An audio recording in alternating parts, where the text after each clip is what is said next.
Hi, I'm Nicholeen Peck. I teach all about self-government. In this video, I'm going to give you a little bit of an understanding of self-government so that you can understand the solutions that I'm going to present to you. Also, we're going to talk about control and what it really means to control you. And then I'm going to give you some really great tips that you can use to make sure that you don't allow yourself and your emotions to be controlled by other people anymore.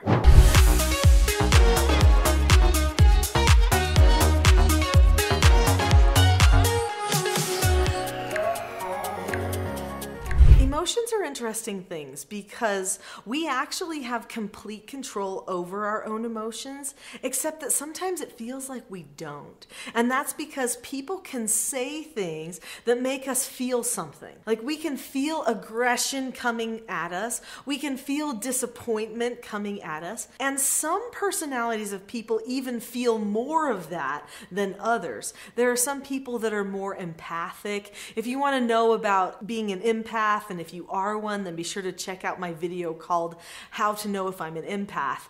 But there are some people who just feel more than other people. They can sense what somebody's feeling before they even give them an indication through words or through action. This can sometimes be a lot to take in, and immediately when we get those messages coming at us, our feelings want to trigger our emotions to start to take emotional action to counter the problem or to fix the situation. Emotions are very powerful. They can actually help us fix situations. Emotions help us bond to people, but they also help us abuse people.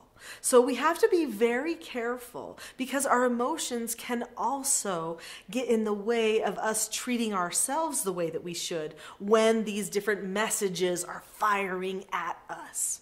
Years ago, when my husband and I were building our home, we stayed with my mother and father for 4 months during the construction process. And this was really a long time ago. I was a young mother. I had one child. He was about 18 months old. I had been living on my own for a while, with my husband. I had been completely autonomous, and then all of a sudden here I was back in my mother and father's house. They still had a couple of children at home, and it just was hard, right? Getting along with each other. So there was this time when my mother said in a tone that was very accusatory, something like, "Did you use all of the cheese?" And for some reason that hit me so hard. I was so offended that she said that to me, that she thought that I would use something of hers without asking for permission, that immediately I dumped my emotions out at her. And I started telling her that she was always accusing me of things, and I said some mean and hurtful things. In fact, I remember at the time feeling like I was wounding her on purpose. I even remember kind of liking the feeling. That's how wrapped up in the emotion that I was at that time. As soon as the emotions settled, however, I immediately felt guilt. And I told myself, how could you do that, Nicholeen? How could you treat your own mother in that way? This person who's opening her home to you, even if she had a bad minute, even if she talked to you in that way, why did you jump into that and wound her like that? To the point where she was very frustrated and even shed some tears. Why? And I told myself, I'm never doing that again. I'm not going to get sucked into a power struggle like that again. When someone controls our emotions, or we feel like someone is controlling our emotions, we essentially are playing into a power struggle. Now, it is true that my mother in that scenario did start the power struggle, but I reciprocated. And then it went back and forth for quite some time until both of us felt like we were hurt and needed time away from each other. I am fully aware that there are some people who are dealing with some psychologically and emotionally abusive people. There are a lot of narcissists and psychopaths and sociopaths and people who thrive on trying to manipulate another person's emotions. And I know that is hard because sometimes you feel trapped in a web of lies that you can hardly sort out. In fact, because you love the person so much and because you've been trying to help them conquer whatever problem they seem to be saying that they have in the minute, you get deeper and deeper into their lives. And so it's hard to see a way out. If you're in that kind of situation, I am so sorry. I've had dear friends who have struggled through those types of situations and have had to pull themselves out and away. There is a great book, by the way, called Healing from Hidden Abuse, if you feel like you might be dealing with a narcissist or a sociopath or somebody like that. But if there's just somebody who occasionally gets under your skin, or who even maybe repeatedly starts to evoke emotions in you and make you feel bad about yourself, it could just be run-of-the-mill power struggling. And there is a way to handle this. And the power to handle it rests in you.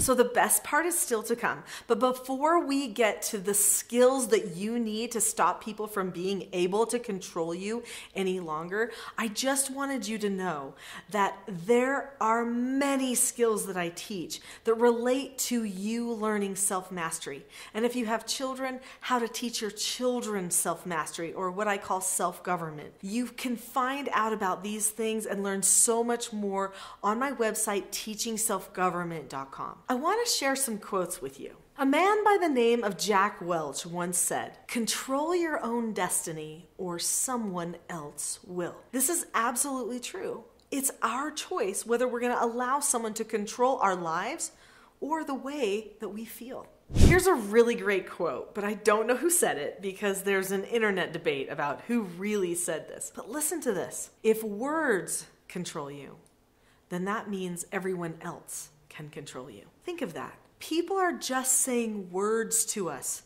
when we are allowing our emotions to be controlled.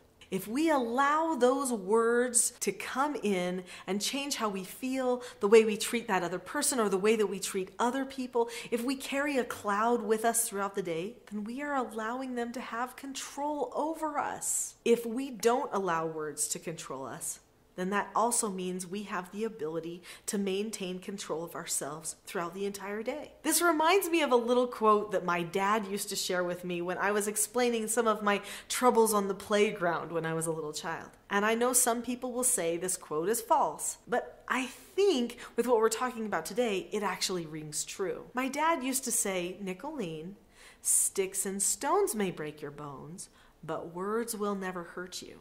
And I wish he would have followed up that quote with, "unless you let them." Because that's the truth.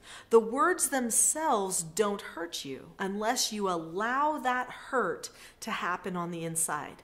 That doesn't mean you won't feel the words. You could feel the words coming at you. You can feel aggression as it comes toward you. It has a tone. It has a presence.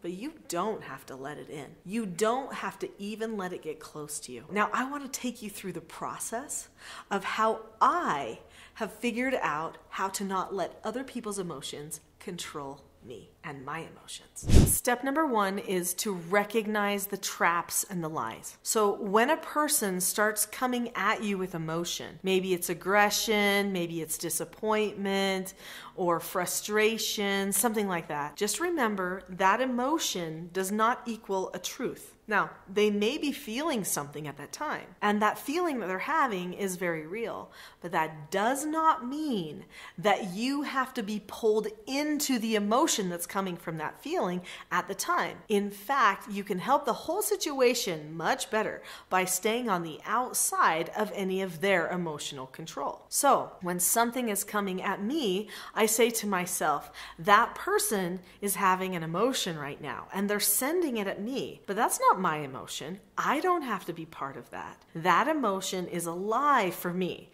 so I'm not going to get into that. So that's a trap, right? I'm not going to jump into the trap. Their emotion doesn't have to be my emotion. If I think it does, then I'm buying into a lie, because it doesn't. So recognize the traps and the lies, identify them, be able to articulate to yourself exactly what's happening and what your role in the situation actually is. So this brings me to the second step, which I think I've already explained pretty well, but that is to state the truth to yourself. So you need to make sure that you are always confirming the truth to yourself. No matter what somebody else is saying, you can say to yourself, the truth is that we can have a calm conversation about this. The truth is that right now, neither of us are ready to talk about this because we're not calm yet. The truth is this does need to be discussed, but not in this way. Whatever the truth happens to be, you tell yourself what the truth is. Then step number 3.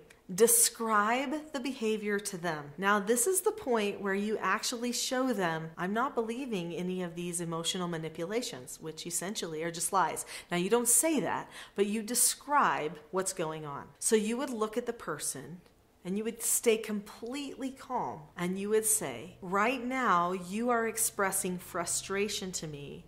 You're calling me names. You are pointing fingers at me, and this is a sign of aggression toward me. Then you state what they should be doing. So you might say, what you should do is just get calm and let's just take a break here for a minute and everybody get ready to talk calmly and productively, and then we can have this conversation. I want to talk to you about whatever it is that you need to discuss with me, but I know we're not going to get anywhere unless we're calm first. So point them in the direction by telling them what they should do. Now, some people, if they are really invested in their emotion and in trying to control you, they are going to push against that. They will think it is awful, it is rude, it's disrespectful. They'll even tell you you don't care. They'll try to make you seem like you're calloused or harsh. You're not. You're principled. You're disciplined. They are not being disciplined. They are not in control of themselves. In order to gain control of the situation, they're trying to control you. That's not how real power works. Real power is when a person chooses to control themselves. So what about this calmness? After you describe what should happen, which usually is going to be, let's get calm, and then let's talk about this. How do we help a person through the process of getting calm? Well, the best thing you can do, especially if it's an adult, is set the example. Maybe just say, I'm going to take a minute and just take some deep breaths and remind myself how much I really care about this relationship and how we need to be able to talk openly and understanding with each other. I'm going to get myself ready to do that, and then after I'm done with that, I think we can talk about it. So take the blame for needing to find calmness yourself, even if they're the ones that need to be calm at that moment. Then hopefully they'll also follow your example. Because usually if they're feeling very frustrated or angry, they're not going to let you tell them what to do. But maybe they'll see the wisdom or the truth in your actions as you are choosing to be calm. If you need help with your own calmness and creating a calm plan for yourself, I have a free gift for you. Anyone that watches this video can have my Calm Parenting Toolkit for free right now on my website, teachingselfgovernment.com. You can also go to the description below this video and there is a link to the Calm Parenting Toolkit. Click that link and you'll get it completely for free. Get the help that you need there so that you can take control of your own emotions, your own life, and have the relationships that you've hoped for.